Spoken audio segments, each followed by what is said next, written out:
Oh, is it comfortably? I hope so. Okay. Hello and welcome. Mr. Raphael Dawkins. It's the Combat Radio, and it is the original wrap-up show. Don't settle for any imitations. Always go for the real thing.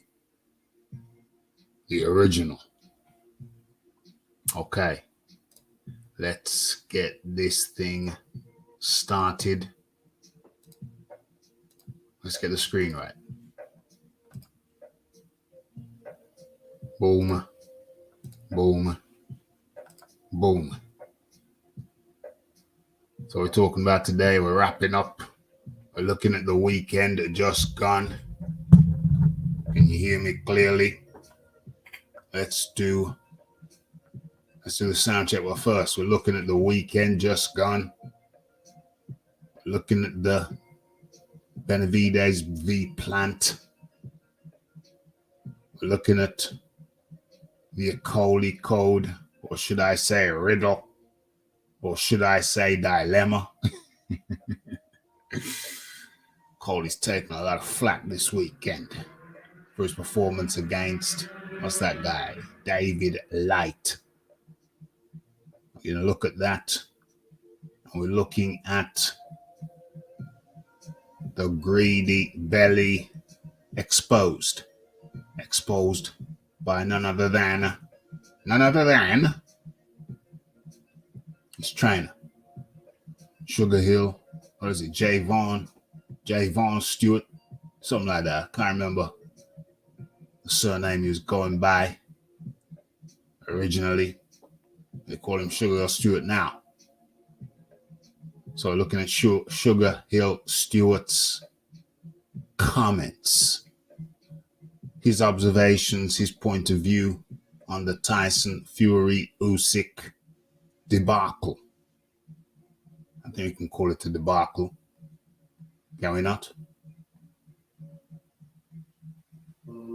Yes, I think so. Okay, so first things first, let's do the sound check.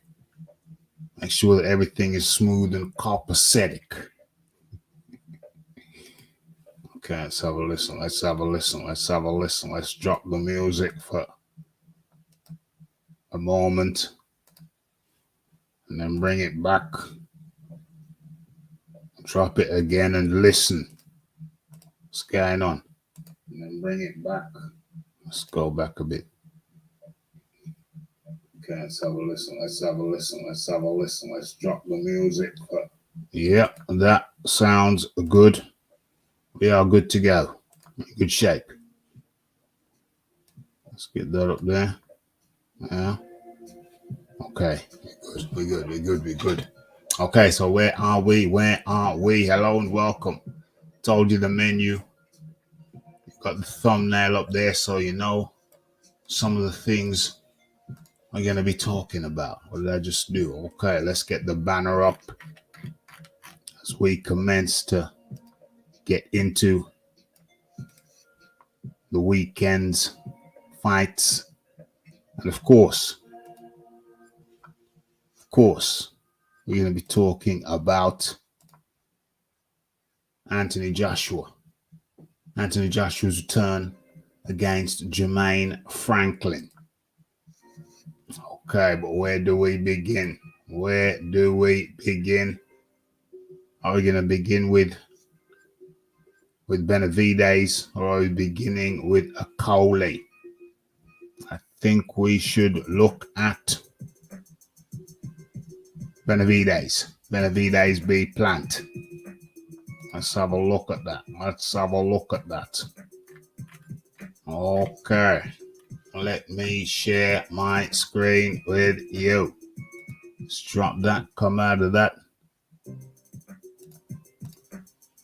Let's get into this. Boom. All right, what's going on there?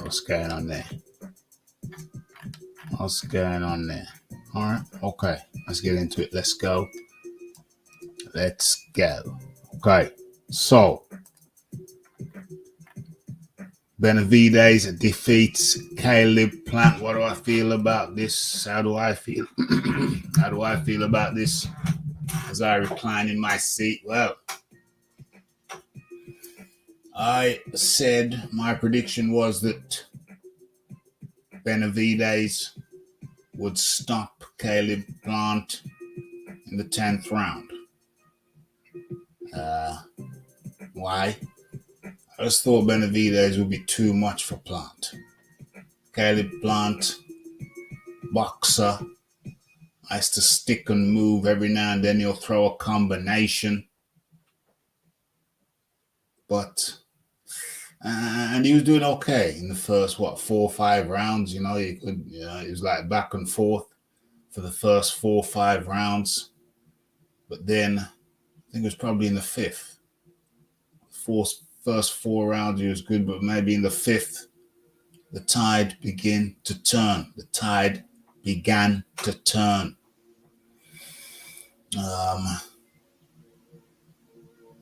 Benavides just started slow.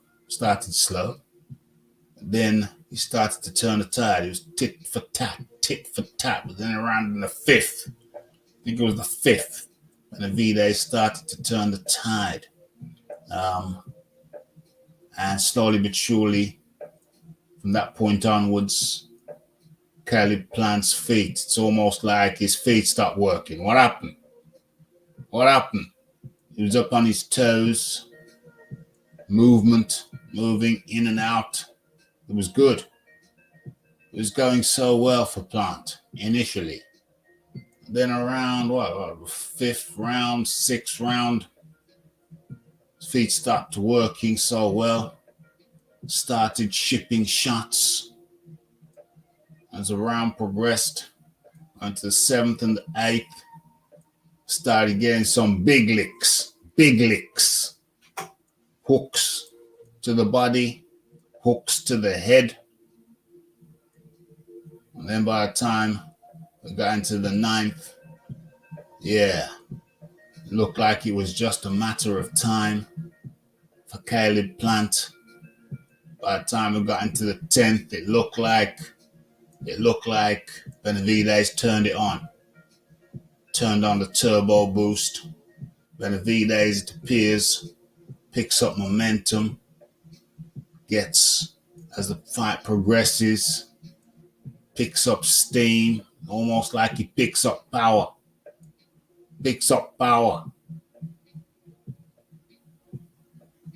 And he delivered that power to the torso, to the head of Caleb Plant remorselessly.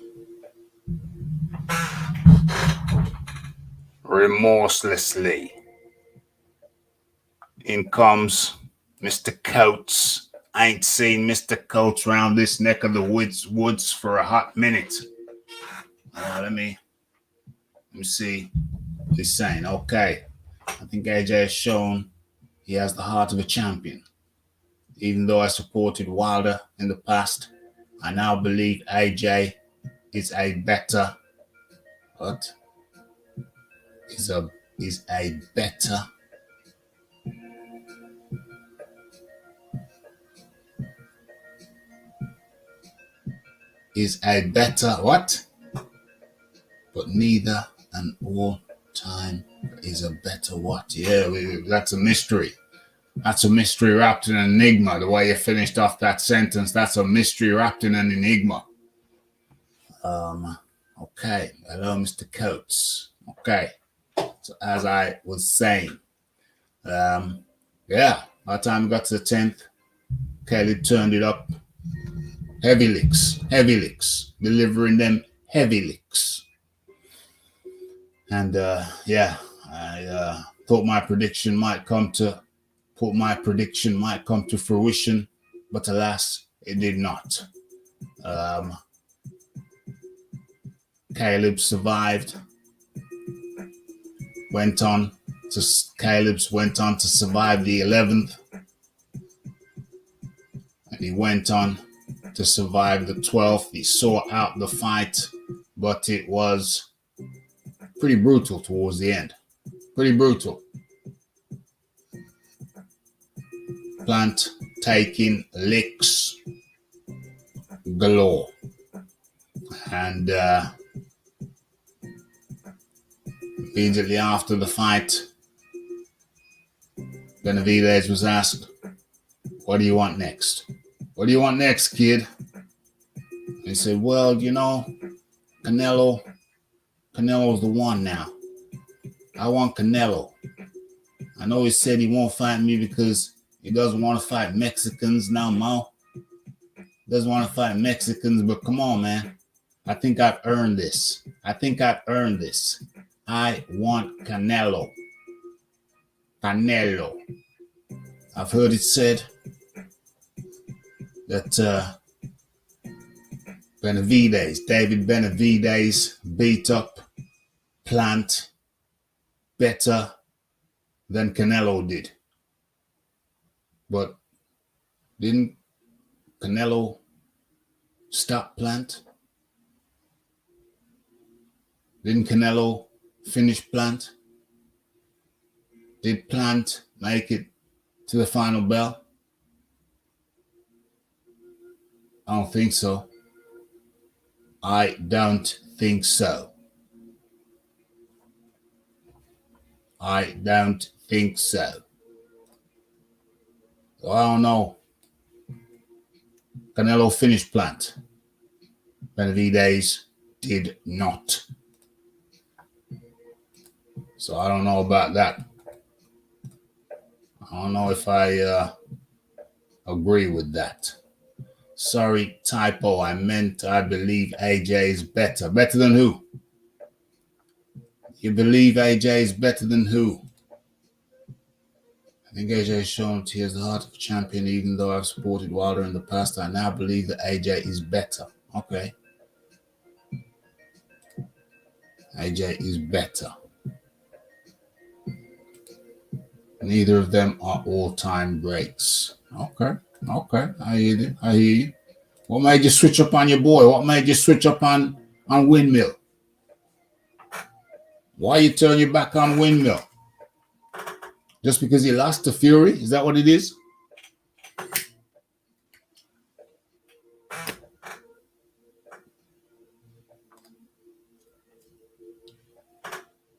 Plant showed a lot of heart. That beating he suffered probably took a few years off his career. Probably took a few years off his life.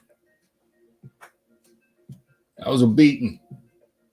Like I said, I thought Caleb would have got him up on out of there in the 10th. But I think, Caleb, he didn't want to lose to Benavidez. I mean, he doesn't want to lose to anybody, but he particularly didn't want to lose to Benavidez after all the hostilities, all the back and forth. He got kind of feisty up there. You know what I mean? Got kind of feisty with Canelo too. Is it something about Plant that brings out the feisty in people? When Canelo slapped off his shades, gave him a little nick by the eye, something like that, as I recall.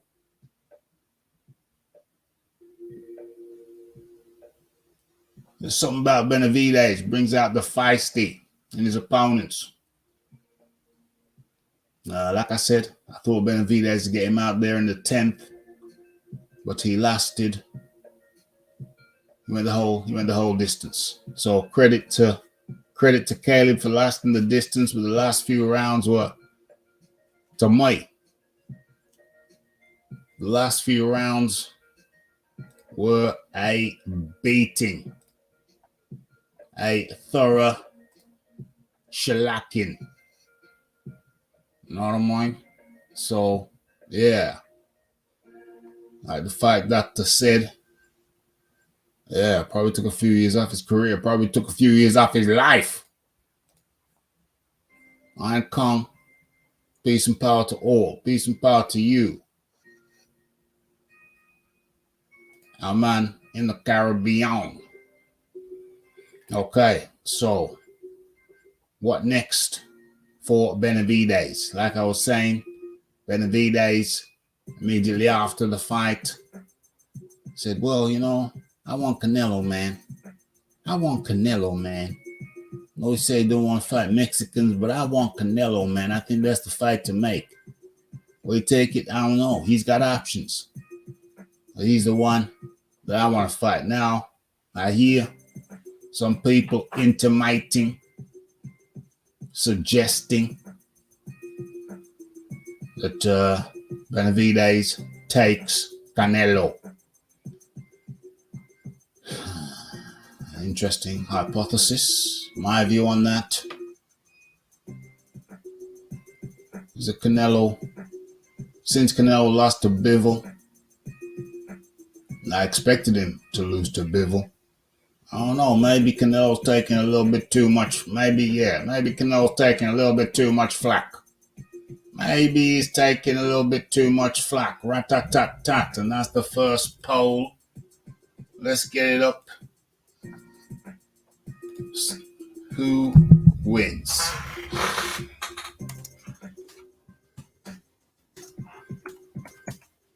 Who wins? Canelo v. Plant.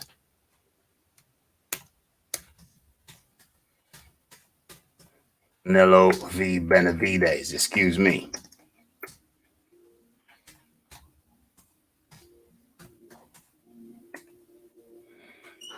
Okay. Benavidez.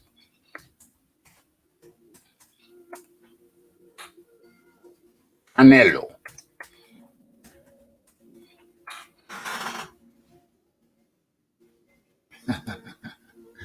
Yeah.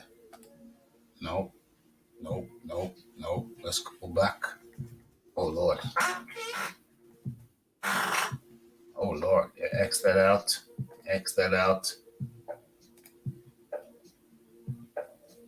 There it is. The poll is up.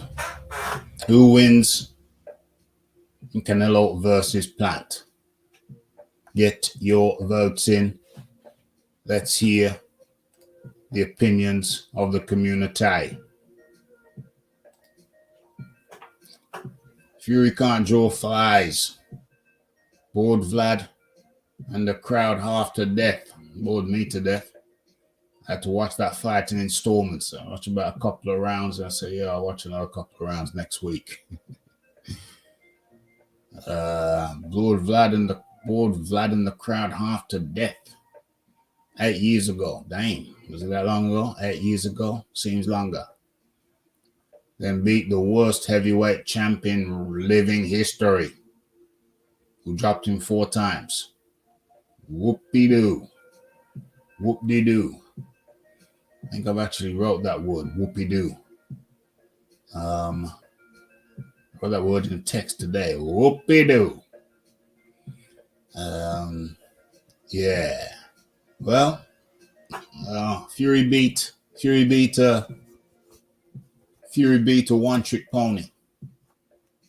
Now, don't get it twisted. It's a hell of a trick. But Deontay Wilder, let there be no doubt, was a one-trick pony champion. That's what I'm saying. I respect AJ's approach to the sport and how he accepted his challenges, win, lose, or draw, even though he lost his belts twice. Yep, I hear that. I can relate to that. Okay. No excuses when he loses. Yeah, I like that too. You know what I'm saying? No excuses. Okay, so that was the David Benavidez versus Caleb Plant over there in the USA BBC on Fox. What we're doing there, what we're doing with that. What we doing with that? What we doing with that? Okay. Let's get that on up out of here. On up out of here. Let's get the thumbnail back up so I can remember what we're supposed to be talking about. Okay. Lawrence Coley. Is that where we're going next? Lawrence Coley. Okay, let's talk about it. I need to bring something up pertaining to and relating to Lawrence Coley. Let me do a little quick scroll of this thing. What's this here?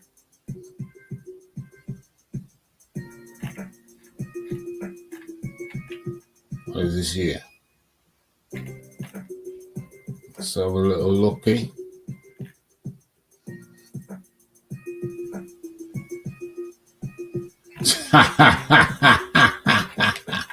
That's funny. Hopefully I remember to get back to that. Let's keep on scrolling. Okay, let's have a look at this. Let's bring this thing up. Stop that. Get on up into this. Boom, boom, boom. Okay. Bruce Gas, boxing, jazz, and more up in the building. How do you do? I hope you're going well over there. I think you're on the East Coast, if I'm not mistaken. I hope you're going well over there. Wizard Sleeves up in the building. Hell of a trick versus Uber drivers. Never beat a top fighter in his protected career. OMG. OMG. And in comes. Man goes by the name of Iron Kong 26. Now, man in the Caribbean. Iron Kong. How do you do? Rafi, you know me on this early? This is odd. You know me on like 5 o'clock my time. It's like 4 something my time now, but okay, that's cool. Well, that's right. I mean, ideally, I want to go early because when I start at 9:30, so normally I'll be starting now. Oh, okay. Normally I'll be starting now, but I've been live now for 24 minutes, so I'm trying to go live at 9 rather than 9:30, because when I go live at 9:30, that's pretty much the last thing I do for the day. And I don't like that. I like time to meditate, relax, and, you know, maybe watch a few little things that I want to watch. You know what I mean? I don't like to just finish the show and then all I got time to do is just go to bed. I like a little bit more relaxation time. So I'm trying to go half an hour early, a little bit earlier for the people. I don't know if it suits the people, it doesn't suit the people. I don't know. I just want to go a little bit earlier. Give myself a little bit more time to reflect on the day. You know what I'm saying? There's lots of things to reflect on. Lots of things to reflect on just as I mellow out with my nice little drink of hot chocolate. You know what I mean? Iron Kong. That's how I like to see out my day. Put my feet up and reflect. You know? Nothing wrong with that, Rafi. Nothing wrong with that. No, not at all. But right about now, we're reflecting on this weekend. I imagine you caught the Benavides Plant fight. I did. It was a really good fight. Yeah.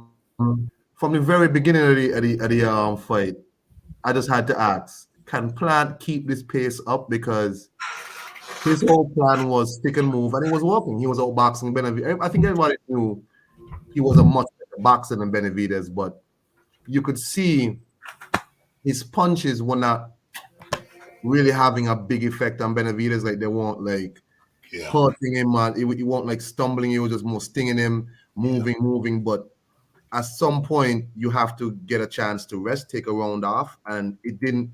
And I could already tell like he was not going to get that round off, and that.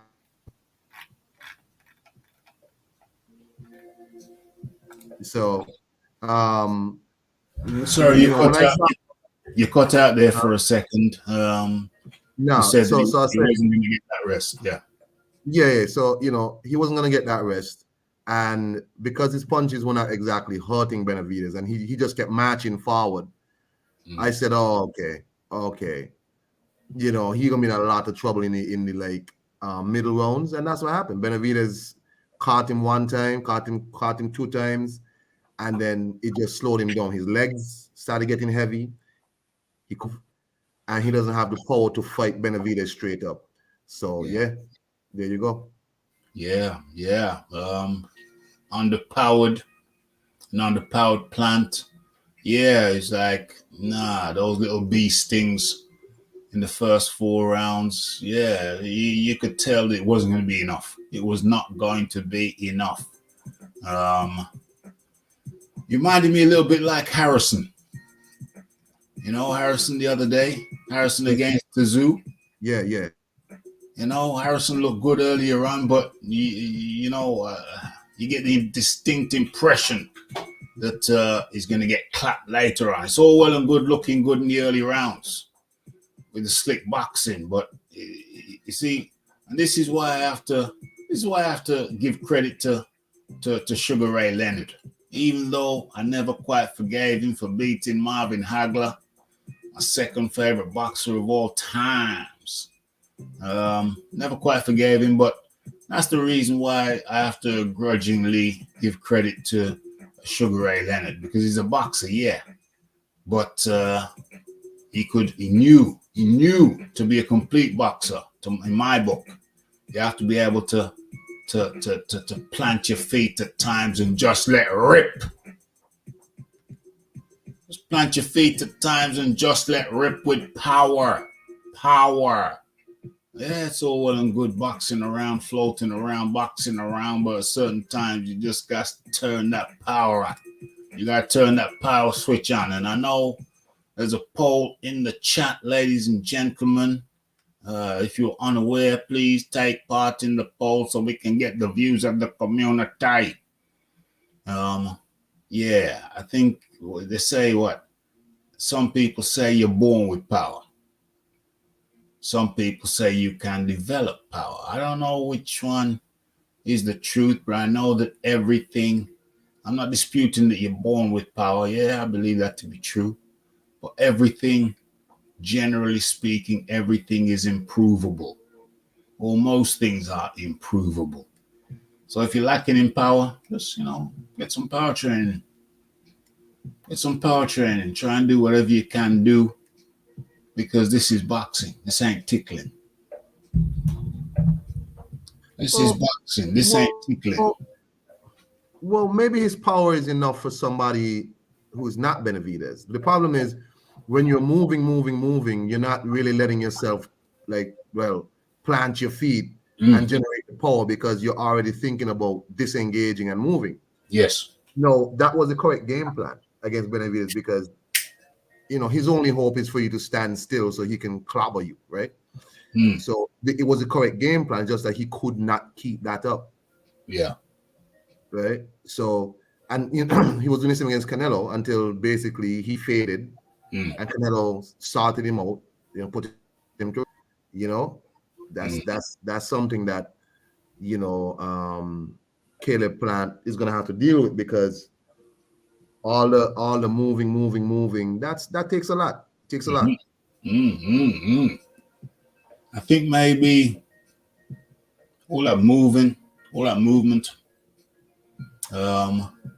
couldn't he implement a style whereby he sometimes just stops and lets a 1-2 rip, a heavy 1-2, just stop for a second, let a heavy 1-2 go, a little heavy 1-2. Yeah, maybe, but then you put yourself at risk, right? Well, that's why I said momentarily. Okay. Couldn't you pick a moment? Couldn't you pick a moment where you momentarily Plant your feet for 1 second, let 1-2 rip, and then move again.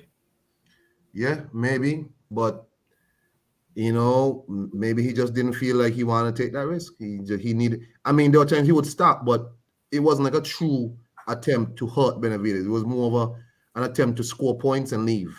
Yeah. So, Yeah, I didn't think that was going to work with Benavidez. I think you got to give him something to taste. Yeah. He has to respect you. If you don't respect that, you could see in the fight after a while, Benavidez just kept talking to him. He was like walking to him and he was basically running at Caleb Plant at some points. He ran at him and just because he was like, he already knew, oh, this guy can't hurt me. You know what I'm saying? So, I'll just run at him, and he not gonna try and punch me. He gonna try and disengage, and which again, Caleb Plant had the correct game plan. Stick and move, get out the way. So it was working until it didn't. Yeah. But like I say, I think the correct game plan would have been to stick, move, plant your feet every now and then. Just plant your feet every now and try and get some respect. Try and get some respect. You know what I'm saying? Yeah. But anyway, that's Caleb Plant. That's his skill set. That's his skill set. It wasn't good enough for the Mexican monster. I won't be on long with you, Rafi. So okay, good. So let's get. Well, let me ask you this first, though. Some people have said, I've seen it said out there in the ether, that Benavidez dealt with Plant better than Canelo did. Your thoughts, please. How Canelo knocked out Plant? That's what I said. Very simple. Now, I mean, people, I don't know. People try to do this. No, they're going to compare. At the end of the day, Canelo Alvarez knocked out Caleb Plant. Okay? Yeah. I mean, I really wasn't comparing performances. I'm not sure why people are comparing performances. But ultimately, Canelo Alvarez put a definitive stamp on the fight. It's like with Tyson Fury and Anthony Joshua fighting Vladimir Klitschko. We talk about the Anthony Joshua fight, not the Tyson Fury fight. Correct. Even when Tyson Fury was forced to beat him, people don't talk about that fight at all. They talk about the Anthony Joshua fight because it was definitive, right? Yeah. So it's like with Wilder and Luis Ortiz, right? They don't talk about the second fight. He fought him twice. They talk about the first fight. Yeah. Right? So it was, but I wasn't comparing the fight, but of course, soon, it's Canelo, this guy. It's like, bro, just enjoy the fight. To me, it was a damn good fight. I really enjoyed it. It was a nice palate cleanser because early on I watched the Okoli fight and I needed something to scrape off my boxing taste buds. I needed something to clean me up, Yeah, you need a cleanser. Yeah, I needed a cleanser. I need something to, I could rinse out my mouth and be like, okay. All right. For real. Well, Lawrence Okoli versus David Light. No, Lord. It was tough going, but then again, I've said it once, I've said it twice, I've said it umpteen times. For the bulk of Okoli's career, I did not watch him because I watched him one time. I said, "Oh, that's your style." Okay, I'll remember not to watch you now, Mal. But then he rose up the ranks, and then you have to have a little peek here and there. And he fought for the championship, and you have to watch him. Basically, I stayed the whole 12 rounds for the people. I stayed the whole 12 rounds merely for journalistic purposes, reporting purposes. I reported on it. And not a lot of people really clicked on that video. Not a lot of people really cared. And now what Sky Sports, it's been said that Sky Sports are promoting Okoli as the face of Sky Sports boxing. What can I say? Awkward. Awkward. How the hell are you going to have Lawrence Okoli as the face of Sky Sport Boxing?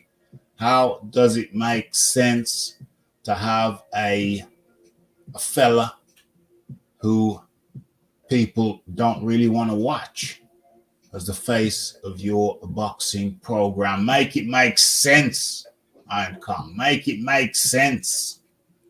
I think the gentleman over at Sky, Ben Shalom, I guess he got the green light from people like Adam Smith and them say, look, Eddie has some ready-made fighters already.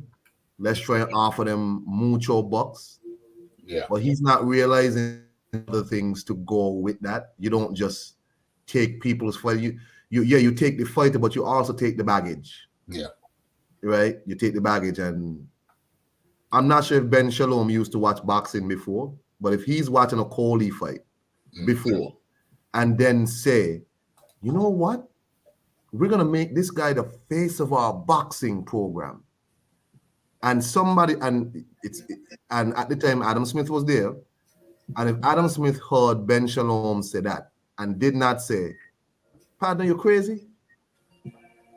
I mean, we could offer him money, but we're not going to offer money to be no face of our boxing program. Somebody should have tugged him on his short and say, hey, partner, slow down. Because that was a typical Lawrence Okoli fight. It was a bad. David Light didn't look great neither. No. But he's not the show. The show is the Lawrence Okoli show. Right? And it's just so many things that I find objectionable about Lawrence that, But let me hear your opinion, Ralph. Well, Lawrence Okoli, he's got the dimensions. He's got the height. He's got the reach.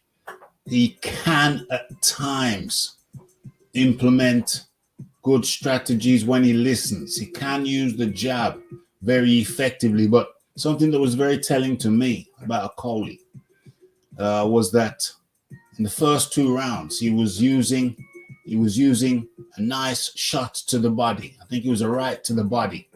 He used it in the first round. He used it in the second round. Very effective. That right to the body. And the end of the second, he went back to his corner, and Sugar Hill said to him, yeah, I like that right to the body. You don't even have to worry about the head. That right to the body, that's doing the trick. And you know what Lawrence Okoli did? He went back out there the very next round and he stopped using the right to the body. I shit you not. Sugar Hill Stewart said, hey, that right to the body is working really well. I like the right to the body. You keep on doing that, you haven't even got to worry about the head. And Lawrence Okoli went out the very next round and stopped using the right to the body. Now, to me, that's fascinating, because I'm looking at this from a psychological point of view. So you compliment the man about something he's doing right, and then he immediately stops doing it. that raises questions about the man's psychology. There's a number of potential factors. Maybe he thought, well, yeah, that works, so that's in the bag. So I'm going to try some different stuff now and see if I can accumulate a number of things that work, rather than just sticking to the one thing that works. I can understand that. But why not still implement the thing that you know works? Rather than going searching for other stuff. Fine, search for other stuff, but don't abandon the thing that works. And so that tells me that there's some complex mechanism going on with the Okoli mentally. The trainer tells him the thing that he's doing is working, then he stops doing it. That's some interesting psychological stuff. We need a psychologist in the house. What the hell was that all about? That's crazy, yo. That is crazy, yo. The guy was tough. The guy was tough. I'll give him credit for that, but still, you're supposed to beat him with his superior skills. You're supposed to be using that jab to the head, using that spearing right to the body. Do what works. Do what man know. Do what man knows works. So there's some complexity there, some mental complexity there. We learn to call him when he's going to abandon something that works and go searching for other stuff and make the thing messier than it needed to be. Said he was going to stop him in the 10 and he turned it up in the 10. Turned it up in the 10th. Went for it and then thought, hold on a second, this is the beginning of the round, it might blow me wide. And then backed off. I think that was sensible. Still, look to finish maybe the end of the round. Give yourself a 15-second burst each minute. You got 3 sets of 15 seconds of exertion. You can do it. One in the first minute, one in the second minute, and one in the last 20 seconds of the round. Finish it out in style. So Lawrence Okoli, complex fella. Taking a lot of flack in the media by being a boring fight. Yeah, but that's what Okoli did. Eddie Hearn came out in an interview, said, well, I didn't really see anything different. That's Okoli. I'm not gonna stick the boot in. You know, a lot of people sticking the boot in, but I say that's Okoli. That's Okoli. That's what you get when you're watching a Okoli fight. He was very vocal and verbal, said that Eddie Hearn was malicious and what. Well, listen, they took the fighters, they took Okoli. He was vocal when he left Matchroom. They took Buatsi. He was kind of vocal when he left Matchroom. But now they're out there in the real world now. They're gonna start realizing, yo, Eddie kind of helped us. They're gonna start realizing Eddie kind of helped us. Now they're out there in the real world. They're gonna see. They're gonna find out. Hey, I wish Okoli best of luck, but he really has to start listening. The thing is that I, you know, the route that I see Okoli and them take in terms when they left Matchroom is so poor. Like, I don't know who advised them that you leave this man who, or this company that is a huge company, in the world now, not just England, in the world now, worldwide. And whoever is advising you to look back and bash that company is stupid. That person is ridiculous because you don't know you have to make your way back there anytime soon. All right. It's no sense in burning bridges. Like, I remember when Billy Joe Saunders left Frank Warren, right? Yeah. Billy Joe Saunders didn't bash Frank Warren. Nope. He didn't bash him. He just said, you know, it was cool or whatever, and I'm gone. You know. Other people have left, like you see Richardson Hitchens left MT, left Ellaby and them. And he said, you know, thank you for everything, and I'm gone. Yeah. Right? But it's weird because, you know, when I watched the Buatsi press conference, I was wondering what kind of press conference it was, because it was basically Buatsi justifying his move and becoming a Sky Sports telemarketer. Or, you know, Sky Sports so great in Sky. I'm like, but you've been on Sky Sports, you know. And everybody said like the same thing, like, but you always box on Sky Sports. You box on the zone like maybe once or twice. Yeah. Right? And Okoli leaves, and before he leaves, he calls Eddie Hearn basically a slave master, slave trader. Yeah. No, once you're going to take that step, I was interested to hear more because I wanted to know what Eddie Hearn said to this man or did to this man, because as you know, Rafi, I'm very curious about those matters. Yes. And when he didn't come out with nothing after that, I was like, this is really bad. Because whatever Eddie Hearn says after this might be because once you take that step in calling him a slave master, knowing the sensitivity around the issue of this white Brit, black Nigerian guy, Nigerian Brit, Okoli, all of this, once you take that step, that's crazy now. That's a big step to take. Starting around them sorts of things, Mm. I wanted to know more. I Yeah. want to know what exactly this man do or said to you. I wanted to hear it. Mm-hmm. When he had nothing to share, I was like, oh, this is an idiot. This Yeah. is an idiot. This is Correct. a fool. You Yeah. know. I know you hear boxing. Rafi, I saw a video, and I had to show you the video if you didn't see it. I Yeah. saw a video a guy shared. Okoli is fighting, and the people in the stands are walking out the stands. They're leaving. I was like, this can't be true. So I so I messaged the person, and the person said, no, no, no, I'm here now. This is real. These people were streaming out the arena, leaving. Oh Lord. When he fought Sislak, if you had closed your eyes and you didn't know where the fight was, Yeah. you would have thought they were in Krakow, Poland. They were in Warsaw.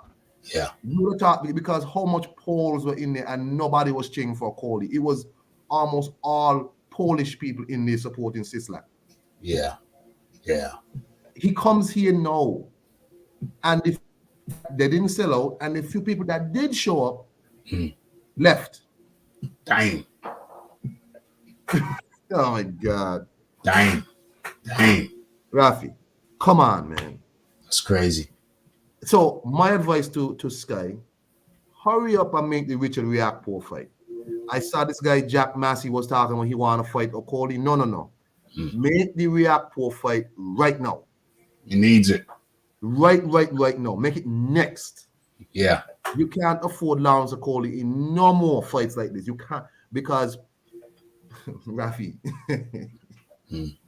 have to make the Riakpo fight a unification right now.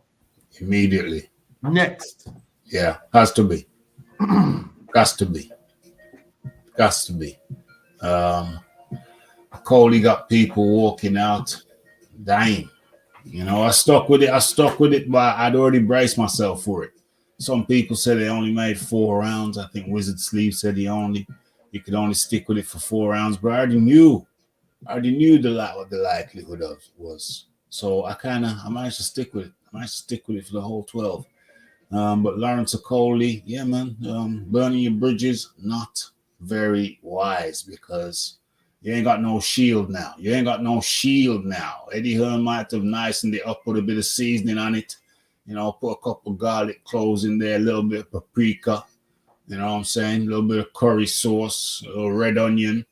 Eddie Hearn might have done that for you, but I remember watching the post-fight wrap-up with the Sky pundits, Johnny Nelson, Natasha, whatever her name is, surname is Natasha, whatever. Jonas. Yeah, Natasha Jonas, and then the commentator, the female commentator, whatever her name is. Yeah, man, that Trevor Nelson and Natasha Jonas did not spare a Coley an inch. What did they say? They didn't spare him an inch. They said, well, Johnny Nelson kind of was trying to sound diplomatic. He said, you know, I thought the Riakpo fight, I thought Coley would be the favorite in the Riakpo fight. I thought that he had an edge on him. But you know, watching that now, I'm not so sure. I think it's a 50-50 fight. Oh, wow. And this is the face. This is the alleged face. He's talking about the alleged face of Sky Sport boxing. And he's saying, boy, he's got a lot to learn. He's got a lot to do. And Jonas was speaking in a similar vein. I can't remember any of her sound bites, but it was a similar vein. So they were pretty much ripping the new face of Sky Sport boxing in the post-fight wrap-up. And I said, wow. Even the people he's gone to fight for now, they're ripping him. What's he going to say now? What's a Coley going to come out and say now? And he got the back ripped out of him. And he's rejoining with Sky. Got the back ripped out of him. I thought, wow. Interesting times ahead for boxer on Sky. For 4 rounds was 4 rounds too much. Too much brutality. Too much brutality. Let me drop that down. Come out to that. Of course, we got. What was you saying, Con? No, I'm just saying, like, in terms of a Coley, see, it's something to be said when you have, like you were saying, Eddie Hall might have dressed it up. It's something to be said when you got a promoter running interference for you, because the promoter could talk and he could sort of, obscure certain things about you and things like that. Yeah. He could take some of the heat off, but a quality fight's like that boring, and then you listen to his promoter Ben Shalom, who's awful. I cannot listen to that guy talk. Like, I don't know how you're a promoter and you cannot speak. Like he can't defend Lawrence Okoli because he just doesn't have the gift of gab. Yeah. Promoters usually have a certain charisma to them. Yeah. He don't have it. And when you have somebody who can't run interference for you, I don't know what they're gonna do, because honestly, I don't know what they offered him, but from what it sounds like, it's like big money. Like Sky really spent a lot of money on these people, and they need them to start delivering. They have to deliver right now. For real. And I don't think he's going to be. I really don't think he's going to be delivering. But someone who needs to deliver. Someone who needs to deliver this weekend is Anthony Joshua. Joshua versus Franklin on the zone this weekend. Going to be interesting. Apparently Franklin's rocking a 6-pack, or at least a 4-pack. Dedicated himself to this. He's applied himself to this, and they're going to get into it this weekend. Joshua needs to put on a stylish performance. Needs to go in there and do what he does best. Get in there and overpower his opponents. He's acquired some new skills. I can't help but imagine that having fought Usyk, even though he's a southpaw 2 times back to back, I can't help but imagine that Joshua's acquired some slicks. He's acquired some slicks, maintained the power and acquired some slicks. So for mine, I would have to imagine Joshua getting Franklin out of there. Even though I rate Franklin as a boxer. Franklin is a skilled boxer. We saw that against Dillian White. Took him down to the wire. Dillian White, by my scorecards, won by 2 rounds, and that was the 11th and the 12th. But up until the 10th, it was even Steven.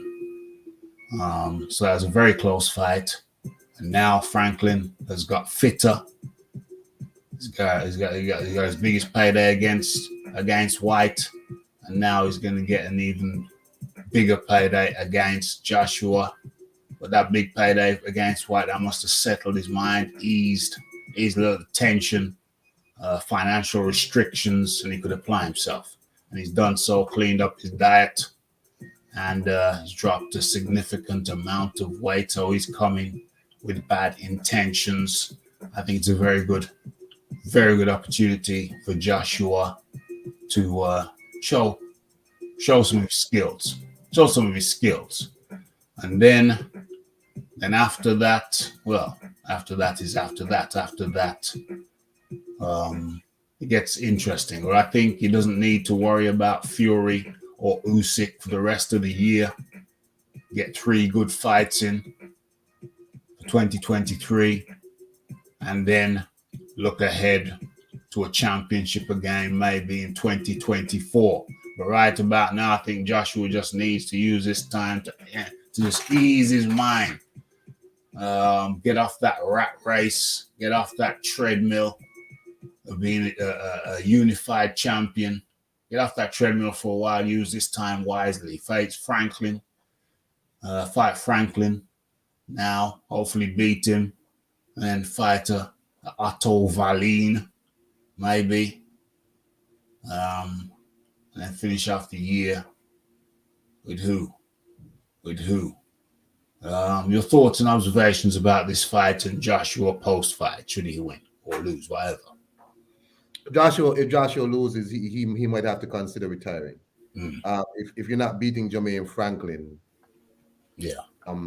Then I don't know where you go. Are you going to go fight Fabio Wadley for the British title? You know, I mean, at Joshua's level, and he's 30-something years old, 33, heading into his mid-30s. He's still early 30s. Yeah. But heading into his mid-30s, at this point, you should be fighting the fights. You fought Usyk twice, all of that. You should be fighting the fights. I don't rate. Franklin's a good boxer. He's not elite. Right. So Joshua, if he doesn't win the fight, he might have to consider it. I mean, he could continue, but if he's not gonna beat Jermaine Franklin, then that's a serious problem, and he's gonna have to really rethink what he wants to do with his career. If he wins, however, I don't think he should get on the Tyson Fury hamster wheel, because that goes nowhere. You just run, and it goes nowhere. We've seen this too much time with Anthony Joshua and Tyson Fury. Tyson Fury has an issue with Joshua. It's like this weird. It's like he dislikes him and wants to punch him, but when the time comes, it's like he has an aversion to Joshua. Yeah. You know what I'm saying? And I don't. After this, I think Joshua should try and get in 2 fights this year. And if he gets on the Tyson Fury hamster wheel, he will fight only once this year again, because that fight will not happen. We've seen Tyson Fury has stalled his career once before, and we don't want to see that again. So I would like them to maybe pursue a Wilder fight if he wins, or if not, fight Hrgovic. We haven't heard from Hrgovic at all. He's quiet since the Zhang fight, which is very strange. Like, there's no fights planned for him. I know they were talking about the with Ruiz. That's not gonna happen. So I guess they're gonna go on the IBF list again, just like the last time, and people are gonna just say no. So if he wins and the Wilder fight is not there, I think he should fight Hrgovic and move on. If not, fight somebody. You know, I think you just keep fighting.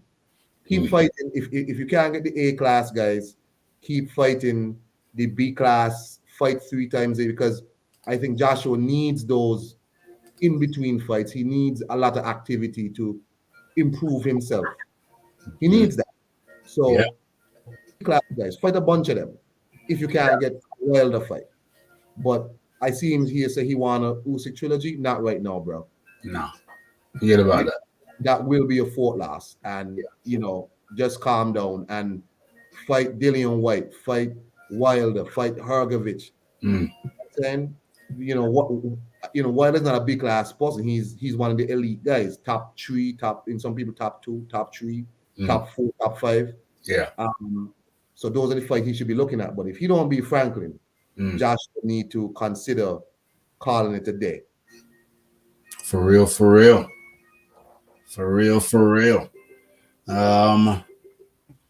Okay.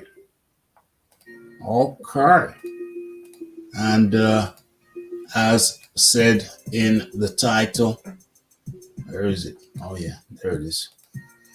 We need to address, what does it say in the title? Greedy belly exposed. Okay, so the greedy belly. Well, let's listen to what Sugar Hill had to say. Let's get this mic over there. Let me see if I can do this. And talk you through it. Pop. Actually, I was impressed and happy with Lawrence being able to retain things that we did in the gym. Okay. As you know, he's training Lawrence Okoli now. Let's just get back in the gym and Okay. Let's get to the part where he talks about Fury. It never was on because Here we go. Let's kill the music so it's clear. What's going on? So yeah, I mean, like I told everybody before, to me the fight never was on because there was no official date and time and venue and everything else that goes. So to be clear, Sugar Hill Stewart says to me the fight was never on. The fight was never on. There was no date, time, whatever. I mean, it was April the 29th, but I mean, yeah, it was never on. Along with it. So yeah, that's about it. I have to say about it. I was here for Lawrence and Cody's fight. Okay. So Sugar Hill clarifies because there was an interview I've heard that Frank Warren did where he said that Sugar Hill was flying out for Fury. Sugar Hill clarifies, no, I was flying out for a Coley. That's about it. I have to say about it. I was here for Lawrence and Cody's fight, and I was here for Lawrence and Cody's fight. Happy to be able to watch him, so we both can take what we saw and what he did, and continue to grow. That's one. And continue to grow. So that contradicts what Frank Warren said. What's the question going on here? Nice and everything, but we're here and we're now, and yeah, so it's like me saying, I'll just give me the winning auto ticket. Okay, so that was what he had to say. That's what he had to say. And everything else that goes along with it. So yeah, that's about it. I have to say about it. I was here for Lawrence and Cody's fight, and happy to be able to watch him. So I was here for the Lawrence Coley fight. So that's a direct contradiction to an interview I've been told about. I didn't see the interview myself. Anybody knows what interview it is, let me know. Apparently, Frank Warren said that Sugar Hill was flying out to get into the Fury camp. Sugar Hill refutes that allegation, thereby exposing the big belly. The Iron Kong. You know, it's I think it's unfortunate that they had to run this. They had to make this attempt of, like, you know, obfuscation and just like always trying to muddy the waters and whatnot. And Sugar Hill just removed himself from that. Like, yo, no, I wasn't here to do none of that. He's not going to be involved in Tyson Fury's nonsense in terms of telling lies to the people. He came to do his job with Okoli, and that's it. Yes. You know. But Frank Warren and them trying to include this man in the foolishness. You know, it's just unfortunate. Frank Warren out here really running damage control, and you know, it's weird because Frank Warren at first said, you know, this is a 50-50 fight, easy fight to make, blah, blah, blah, blah, blah. And no, he has to. If Frank was smart, Frank would have just said, look, I wanted a 50-50. I work for Tyson. Tyson says no, so I have to do whatever. But Frank not going to do that because he don't want to piss off Tyson. So it is what it is. But if I'm Frank Warren, you know, I wouldn't be taking these daggers for Tyson Fury. For what? For real.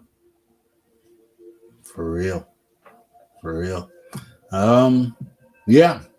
Pretty much exposed social media as being very brutal to Tyson Fury.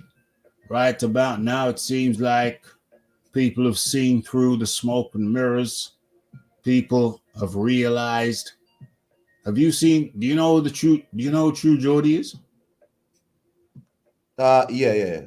Okay, so True Geordie has probably come out with one of the best videos that I've seen breaking down why Tyson Fury has run away from Usyk, and he came out with some very interesting stats. Apparently, Usyk throws easily double the amount of punches that Tyson Fury lands typically. So mathematically, according to the figures, the punch stats of punches landed, mathematically, Tyson Fury would need to knock out Alexander Usyk in order to win, because mathematically he just don't throw or land enough punches for him to beat Usyk. Mathematically, Usyk beats Tyson Fury. Why? Because he just lands so much more punches than Tyson Fury does. And I don't think anybody had brought up that factor. I hadn't seen anybody bring up that fact. But True Geordie, credit to him. He nailed it. He really nailed it. Anybody who hasn't seen that video, just type in True Geordie, True True Geordie and Tyson Fury, and it is a rather marvelous piece. Gets into the numbers, and the numbers say that Tyson Fury doesn't throw or land enough punches to beat Usyk. And now that he's carrying more timber, now that he looks a bit more weighed down, now that he looks a little bit more lead-footed, he still moves, still springs around. But he lost a little bit of that spring, and the numbers say that he cannot beat Usyk by points. Tyson Fury, for all his foibles, he has a pretty good boxing IQ. Maybe they've looked at it and maybe they've identified it, and maybe they've said, hold on a second, we need to knock this guy out. The guy who ain't never been knocked out. I know it's the first time for everything. He could do it, but is he likely to do it? I say no. Tyson Fury is highly unlikely to knock Usyk out, and he can't beat him on points because Usyk is ultimately the ultimate points fighter. That's his bread and butter. That's what he does. He point fights his way to victory. He just hits you. He touches you more times than you're going to be able to touch him. Yeah, come. Well, yeah, I mean, well, obviously, Fury. I mean, Usyk would rely on volume, yeah, to beat Fury, and maybe Fury knows that. He's not a stupid man. He knows that. He doesn't want to deal with that. But ultimately, he'll have to, because he has to fight Usyk this year. He's not going to fight. He can't not fight. He can't not fight that man this year. Maybe the Saudi money. Maybe the Saudi money will put him over the top. But I mean, he's going to be pillared. He's gonna meet pure pillory from this point on, from the British public, if he does not fight Usyk. Has to fight him this year, whether he likes it or not.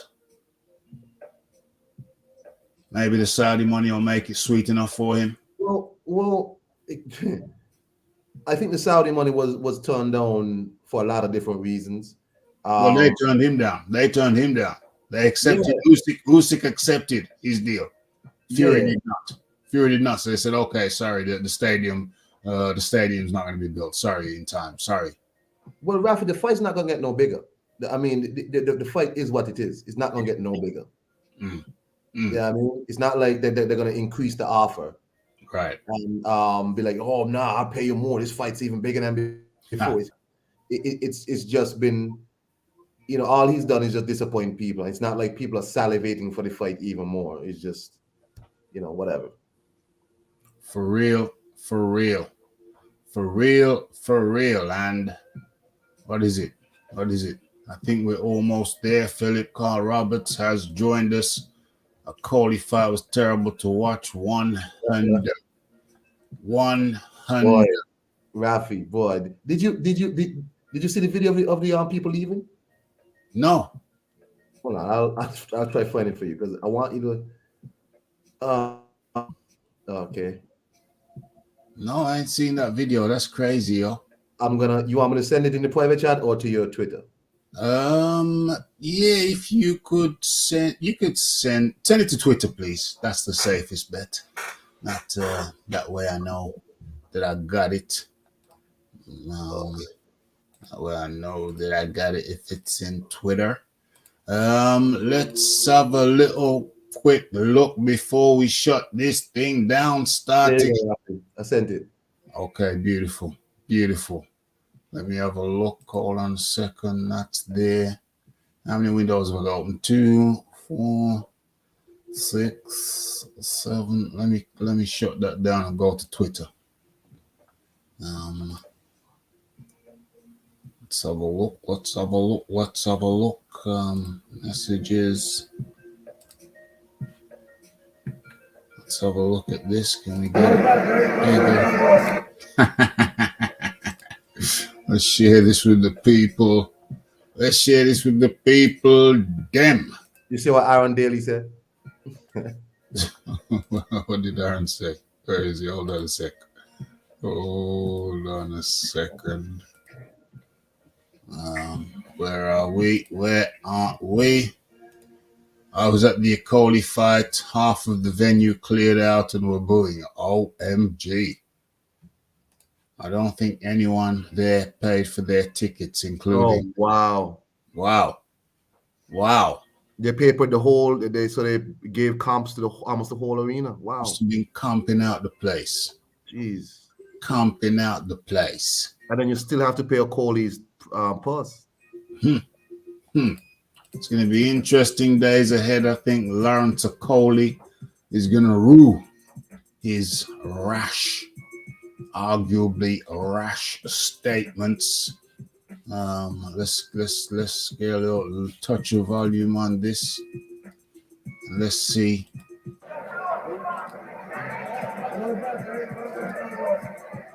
People leaving during the Akoli fight.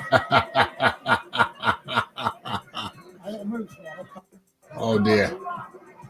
Oh dear. Oh dear. Wow. Wow. And then the Sky presenters ripping the back out of Akoli after he ripped the back out of Eddie Hearn, Matchroom, the zone. Talk about burning your bridges. You might need to cross that bridge in the opposite direction imminently. Mind you, Sky Sports is stuck with you now. So, dang. That's rough. That's like a basketball game where your team down by like 20 in the fourth quarter. Like 5 minutes to go. And you say, you know what? Let me get out of here and beat the traffic. Let me get off the car park. Yeah, let me beat the traffic. What? Let me get out of here. That's just like football over here. 5 minutes to go. Let's get out of here, man. Let's just get out of here. Let's not wait for the rush. Let's bounce. Yeah. Let's just bounce. Madness. Okay, so what we saying, Kong? Let's have a look at a couple of these fights and let's make some provisional predictions. I'm saying 9th round, between the 7th and the 9th round. I don't know. Let me say 10th. In between the 7th and the 10th round, KO or TKO by Anthony Joshua over Franklin. I think it'll go to a decision. I think it'll be a unanimous decision or something like that. I think Franklin's coming in very light because he wants to move a lot. Yeah. So I think it'll be like a decision or something in favor of Joshua. Best of luck. That's all. Rafi, thank you for having me on, my brother. 100. That was the Iron Kong. Very nice of him to take time out of his day to come share it over here with us. Have a look at this thing here. It's the Iron Kong 1, 2, 6. Try and get this screen right. Why is it not playing ball with me? Okay, let's come out of that and let's go back in. Hold on.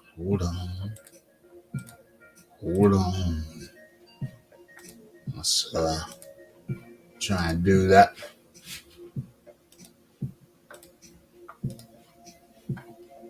What else happened to my screen? Oh, that's what's happened to my screen. Okay, nothing's happened to my screen. Also on this card, so that's Joshua. Hold on. Have I still got that poll up?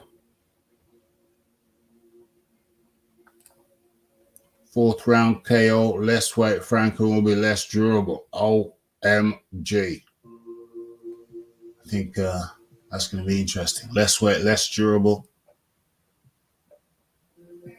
Or less weight, more durable. Interesting. I think Joshua needs a KO versus Franklin. Hey, the KO will be infinitely better than points. No doubt about that. No doubt about that. But Eddie Hearn saying that Franklin's got a 6-pack. Franklin goes, no. Maybe a 4-pack.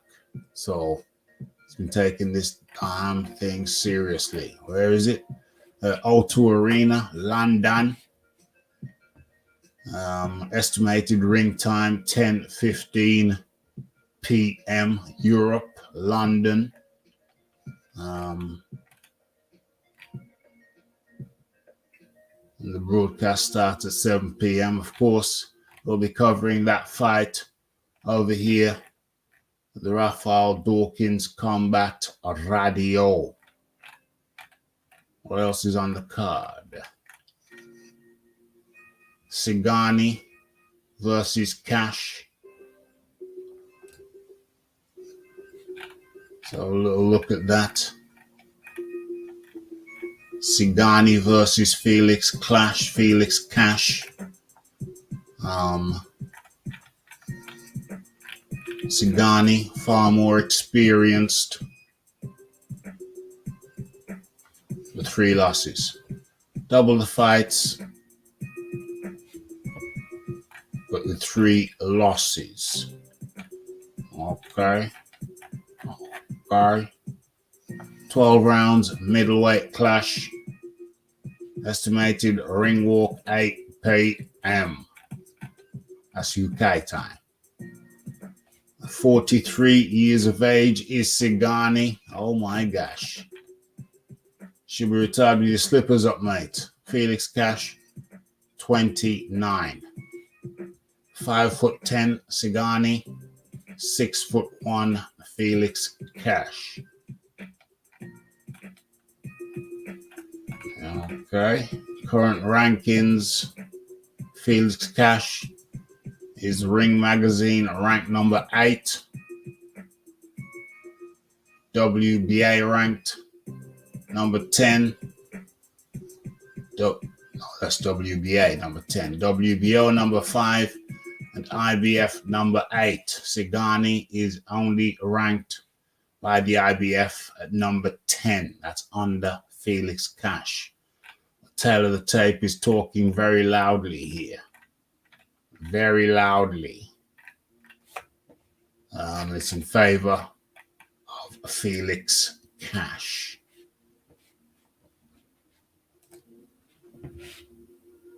Show started at 9 p.m., folks. 9 p.m. What's going on here? Let's go back a bit. Okay, let's have a look at Wardley versus Coffey. So I've got Felix Cash for the win. How's he going to do it? What round he going to do it? I don't know. I don't know yet. Stay tuned for my predictions later on in the week if I can refine them down a little bit. Okay, so this is Fabian Wardley versus, what is it, Mike Polite Coffey. Who did I see Coffey get beat by last time? He took a beating last time. Michael Polite Coffee. Who beat him down? Or was it Rice? Was it Johnny? Or was it Rice? It's just Rice's first name. Yeah, I think it was Rice. Put that whooping on Coffee. OMG. Yeah, that was a bit of a whooping in the end there for Coffee. Fabian Wardley, heavy-handed fella. I think Coffee's heavy-handed, but not sharp. Doesn't land crisply. If he was crisp with them heavy hands, then might be, but he's not crisp with the heavy hands. He's heavy-handed, but not crisp. I believe he came to the game late arrival to the game, and is 36 years of age in comparison to Fabian Wardley's 28. Both of them stand at 6'5", and both are orthodox. None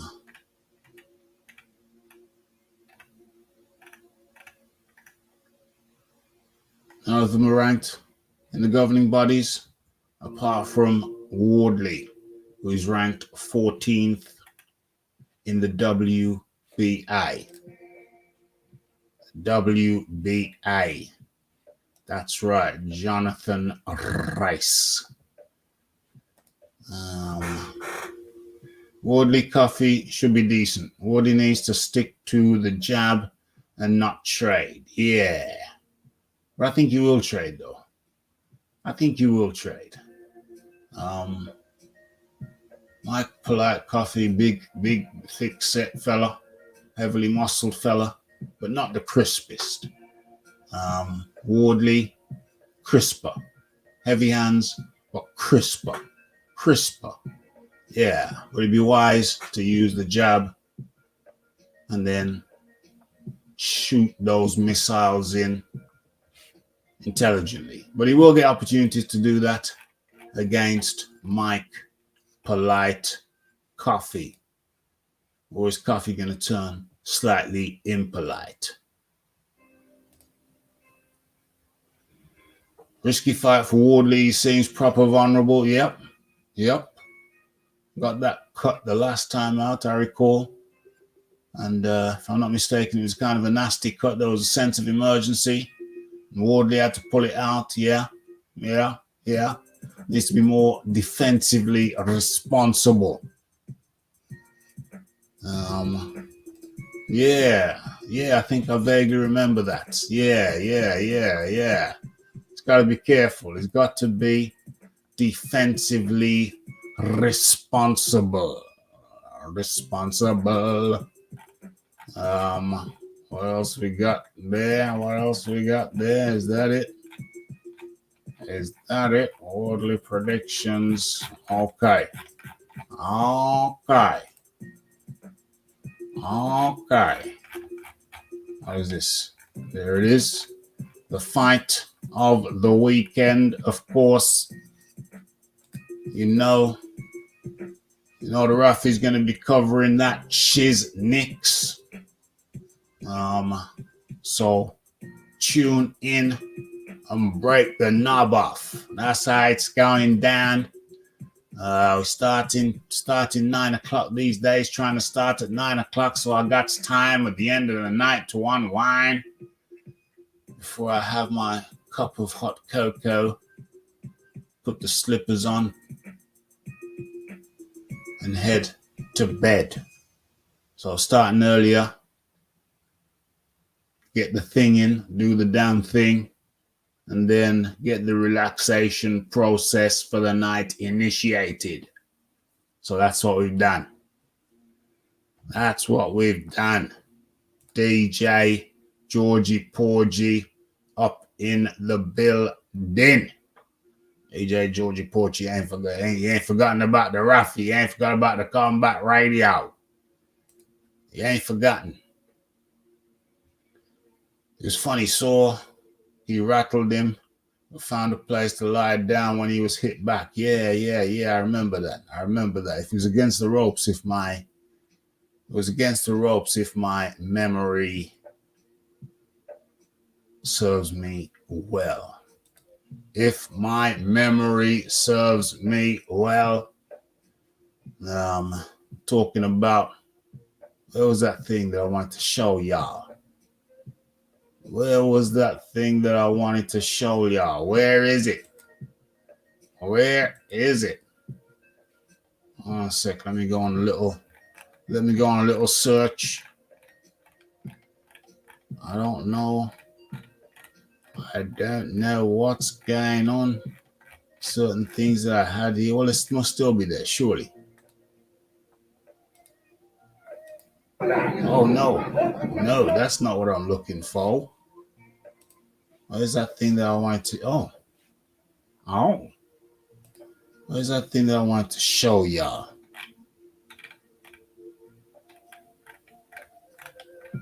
Where is it? Where is it? Let's have a look. I'm pretty sure I set it down to one side because I found it quite interesting. Let's have a look. Let's see if I can find it. Let's have one more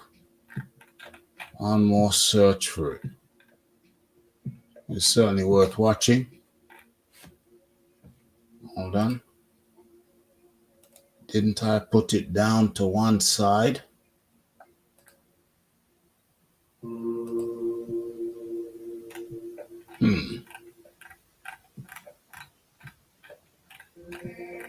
Scrolling. Oh, there it is. Why didn't I see that before? It was right there. It was hiding in plain sight. Hold on. It was hiding in plain sight, but I found it now. Oh, there it is. What the hell is going on? This is worth watching. This is worth watching as we come to the end of the show.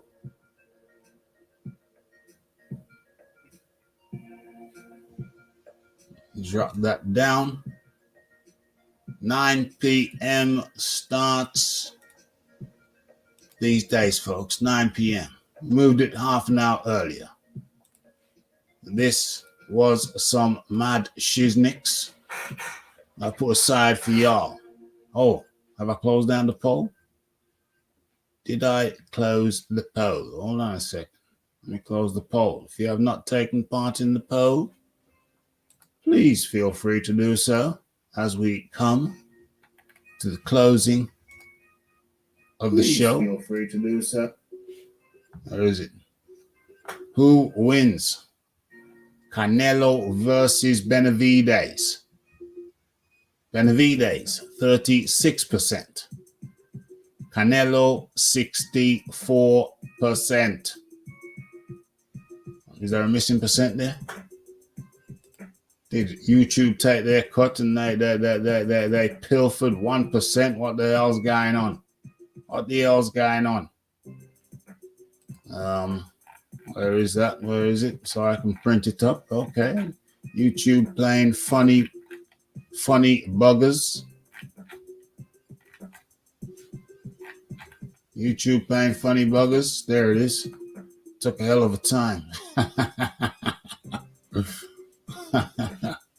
Took the damn time.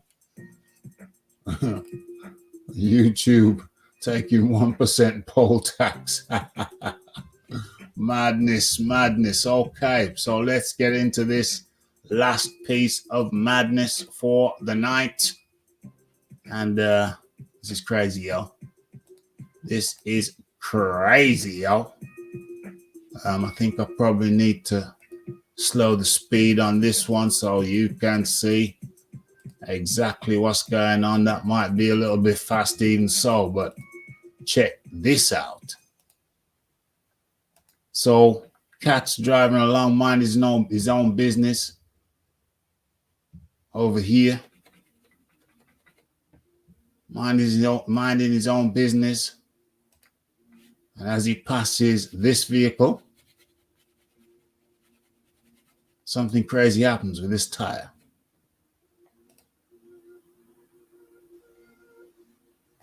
Tire comes off, wheel comes off.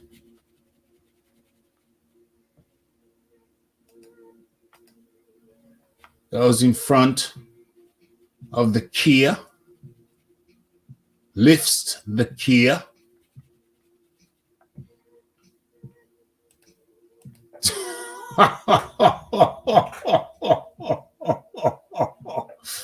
And we have liftoff.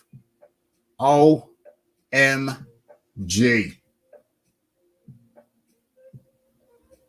Madness, I tell you. Madness, I tell you. Look how much air he gets.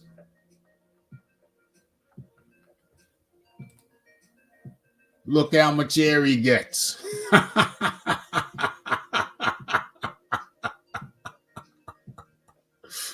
What the hell is going on? Look at that. Look at that. Okay. I think I need to slow it down even more so you can get the fullness of it. Okay. So we have air. Jeez. Jeez. Now just imagine if you're not wearing your seatbelt there. You're going to have one hell of a headache. And there was absolutely no chance of avoiding that. Nothing you can do about that. Nothing. Okay. So imagine not wearing your seatbelt. It looks like the what do you call it? The airbags have deployed. I wonder if there's an airbag just above your head. And there's the wheel. Here's the offending wheel. I've actually saw that happen once live. Not getting the air. Not getting air. Never seen it getting air, but I've seen somebody's wheel just roll off. Just roll off. Boom. OMG.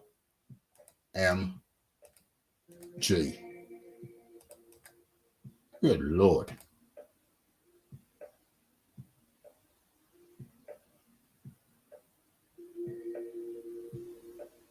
And as if to add insult to injury, look who's coming back. Guess who's back?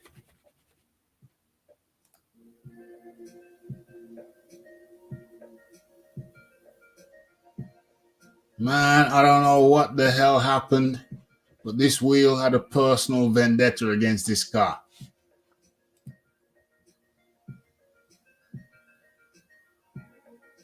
That wheel had a personal vendetta against that car.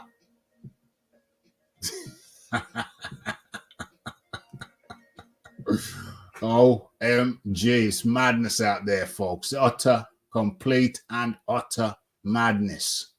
But you know what? We've done it. Remember, it's an earlier start these days.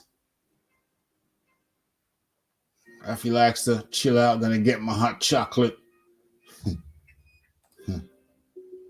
I think more than just the airbags were deployed there. All kind of shizzle was deployed there. They're gonna need a good valeter. That tire should be charged with that. Yo, that was personal. I don't know what that tire had against that car, but he came back for seconds. OMG. So we've done it. We talked about then Benavides V plant. We talked about the Lawrence Coley riddle. It says code there. I should say riddle. We talked about Anthony Joshua's road back. And we've talked about what the hell? Get on out of here. Get on down the road. And we've talked about Sugar Hill Stewart coming out and saying, no, I didn't come here to get in camp with Tyson Fury. I'm here with a Coley. We're using Tyson Fury's gym because that's like home to me. But I'm here with a Coley. So flying in the face of Frank Warren's statement that Sugar Hill was flying in to get in camp with Tyson Fury. That was a damn lie, Frank. Why you lie like that, Frank?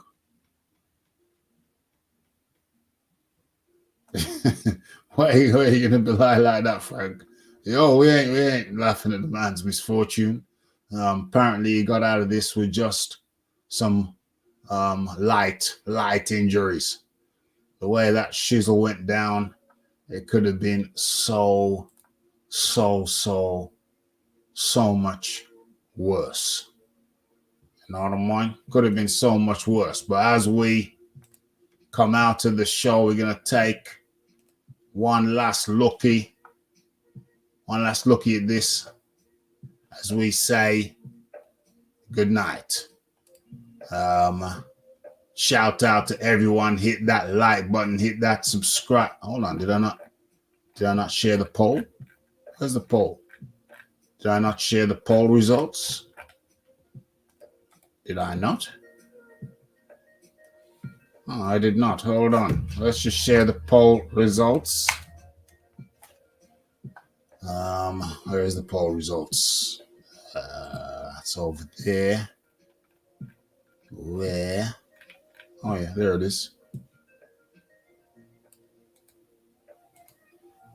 There it is. Boom. Boom. Boom. Peace, tribe. Thanks for the stream, Raphael. Hey, no problemo. Of course, I'll be going live on Saturday for the Joshua Franklin fight. There's the results of the poll. Who wins in Canelo v. Benavidez? Canelo got 64% of the vote, and Benavidez 35% of respondents said Benavidez. Okay, hit that like button, hit that subscribe button, hit that share button. And the only thing left for me to say is blessed.